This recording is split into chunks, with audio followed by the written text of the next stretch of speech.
Deixa eu começar esse vídeo com uma afirmação que pode soar estranha para muita gente, mas que é absolutamente verdadeira. A fé evangélica funciona muito bem enquanto você permanece dentro do recorte histórico que começa no século XVI e ignora tudo o que veio antes disso. Porque enquanto você não olha para os primeiros cristãos, para os bispos antigos, para os discípulos diretos dos apóstolos, tudo parece coerente, simples e até bíblico. O problema começa quando você faz algo que quase nenhum púlpito evangélico incentiva de verdade.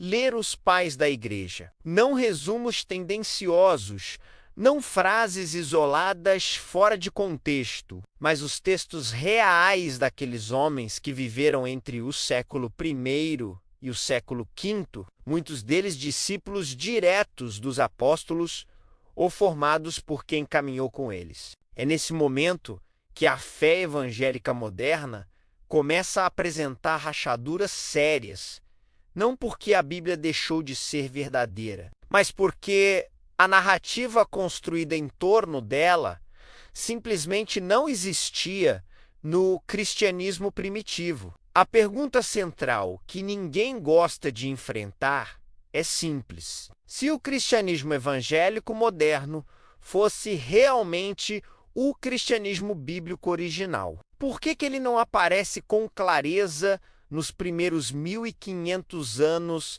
da história da igreja? Porque quando você lê os pais da igreja, você não encontra culto sem altar, não encontra cristianismo sem sacramentos, não encontra fé sem hierarquia, não encontra Bíblia interpretada de forma individualista. E muito menos encontra a ideia de que cada cristão pode fundar sua própria igreja a partir da sua leitura pessoal. Vamos começar do começo.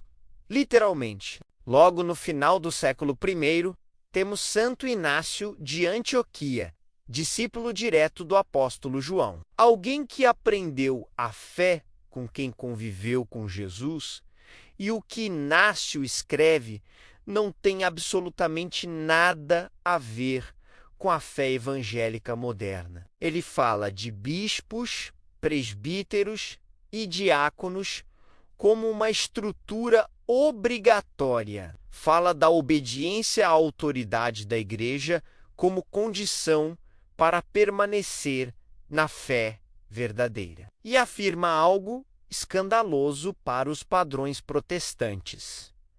Onde está o bispo, ali está a igreja. Não diz onde está a Bíblia, não diz onde está o pregador carismático, não diz onde 2 ou 3 pessoas se reúnem com interpretações diferentes. Mas onde está o bispo em comunhão, ali está a igreja. Isso sozinho já destrói a ideia de cristianismo descentralizado e sem autoridade institucional. E não para por aí. Inácio fala claramente da Eucaristia como a carne de Cristo, e não como símbolo, metáfora ou representação psicológica. Ele diz isso sem explicar, sem justificar, sem pedir desculpa. Porque para ele isso era simplesmente o cristianismo normal, aquilo que todos acreditavam antes de qualquer concílio ou sistematização teológica. Agora pense com calma.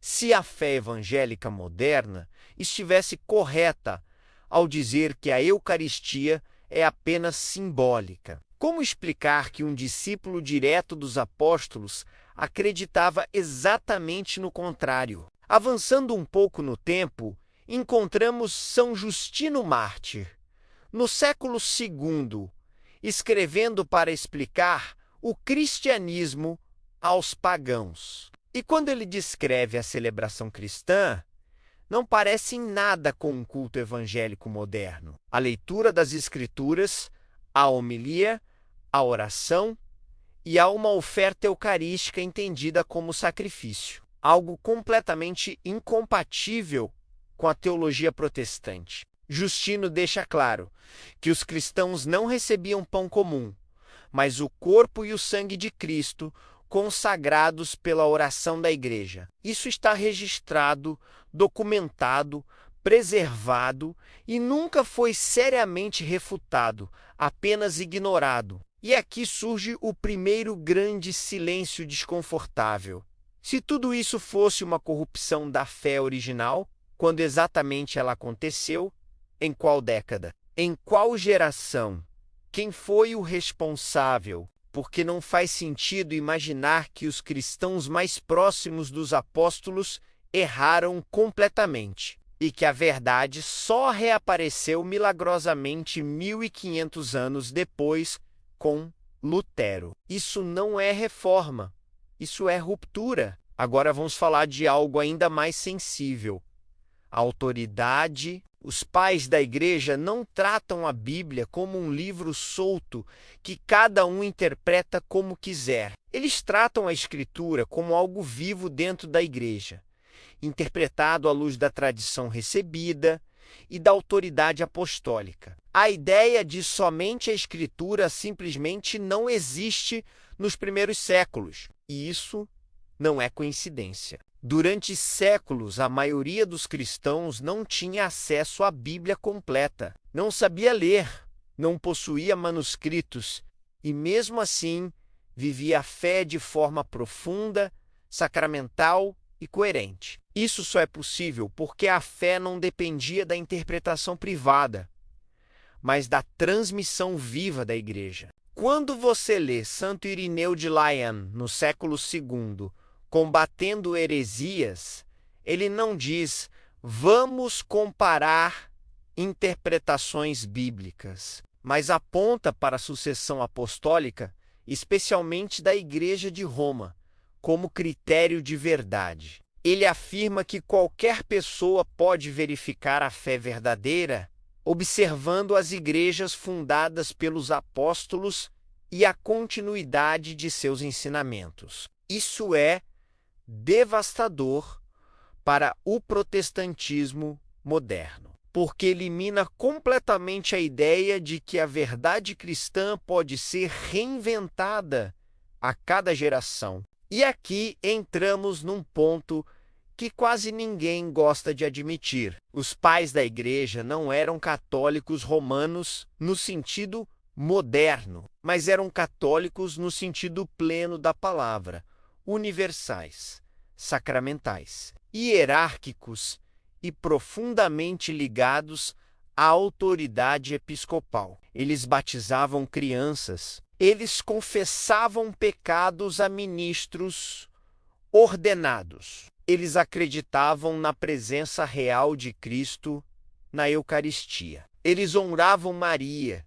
Eles viam a igreja como necessária para a salvação. Nada disso surgiu na Idade Média como invenção tardia. Tudo isso já estava lá desde o começo, documentado, escrito, ensinado e vivido. E aqui a fé evangélica começa a falhar, não por falta de sinceridade, mas por falta de continuidade histórica. Porque uma fé que depende de ignorar os primeiros cristãos não pode se sustentar quando eles finalmente são lidos. A pergunta que fica é desconfortável, mas inevitável. Se os padres da igreja estivessem errados em praticamente tudo, como confiar que eles acertaram na formação do Novo Testamento? Porque foram eles, dentro da igreja, que reconheceram, preservaram e transmitiram os livros inspirados. Não existia uma Bíblia pronta caindo do céu. Existia uma igreja viva que discerniu, guiada pelo Espírito Santo, quais textos eram apostólicos e quais não eram. Então a fé evangélica moderna enfrenta um dilema insolúvel: ou aceita a autoridade da igreja primitiva, e com isso precisa rever doutrinas inteiras, ou rejeita essa igreja, e com isso perde a base que sustenta a própria Bíblia que ela afirma seguir. Não dá para ter os dois. Ou a igreja primitiva era guiada pelo Espírito Santo, ou não era. E se era, então o cristianismo que ela viveu se parece muito mais com o catolicismo do que com qualquer igreja evangélica moderna. Isso não significa que todo evangélico é mal intencionado ou que não ama Deus. Significa apenas que muitos nunca foram apresentados à história completa. Porque quando você lê os padres da igreja com honestidade, sem filtros e sem medo, algo começa a ficar claro. A fé evangélica funciona muito bem enquanto você não olha para trás. Mas quando olha, ela não se sustenta. E talvez seja por isso que quase ninguém incentiva essa leitura nos púlpitos, porque uma fé que depende do esquecimento da própria origem é uma fé frágil, mesmo que seja sincera. Se esse vídeo te fez pensar, te desconfortou ou despertou perguntas que você nunca teve coragem de fazer, deixa o like, comenta aqui embaixo e continua no canal, porque aqui você encontra mais vídeos sobre a fé católica, apresentados sem medo, sem maquiagem e com história de verdade. E a história nunca mente